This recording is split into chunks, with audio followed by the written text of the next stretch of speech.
വിശുദ്ധ മത്തായി എഴുതിയ സുവിശേഷം അധ്യായം 24 വാക്യങ്ങൾ 7 മുതൽ 14 വരെ. വേദനകളുടെ ആരംഭം. ജനം ജനത്തിനെതിരായും രാജ്യം രാജ്യത്തിനെതിരായും ഉണർന്നെഴുന്നേൽക്കും. ക്ഷാമങ്ങളും ഭൂകമ്പങ്ങളും പല സ്ഥലങ്ങളിലും ഉണ്ടാകും. ഇതെല്ലാം ഈറ്റുനോവിന്റെ ആരംഭം മാത്രമാണ്. അവർ നിങ്ങളെ പീഡനത്തിന് ഏൽപ്പിച്ചു കൊടുക്കും.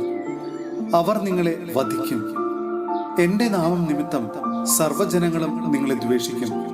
അനേകർ വിശ്വാസം ഉപേക്ഷിക്കുകയും പരസ്പരം ഒറ്റിക്കൊടുക്കുകയും ദ്വേഷിക്കുകയും ചെയ്യും. നിരവധി വ്യാജപ്രവാചകന്മാർ പ്രത്യക്ഷപ്പെട്ട് അനേകരെ വഴിതെറ്റിക്കും. അധർമ്മം വർദ്ധിക്കുന്നതിനാൽ പലരുടെയും സ്നേഹം തണുത്തുപോകും.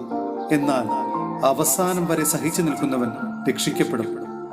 എല്ലാ ജനതകളുടെയും സാക്ഷ്യത്തിനായി രാജ്യത്തിന്റെ ഈ സുവിശേഷം ലോകമെങ്ങും പ്രസംഗിക്കപ്പെടും. അതിനുശേഷം അന്ത്യം ആഗതമാകും.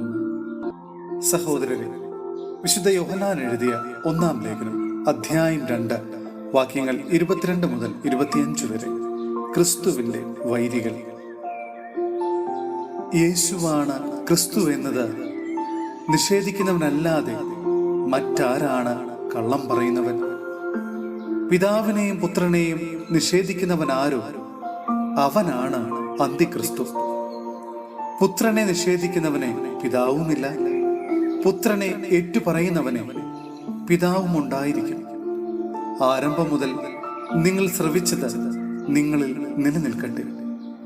അത് നിങ്ങളിൽ നിലനിൽക്കുമെങ്കിൽ നിങ്ങൾ പുത്രനിലും പിതാവിലും നിലനിൽക്കും.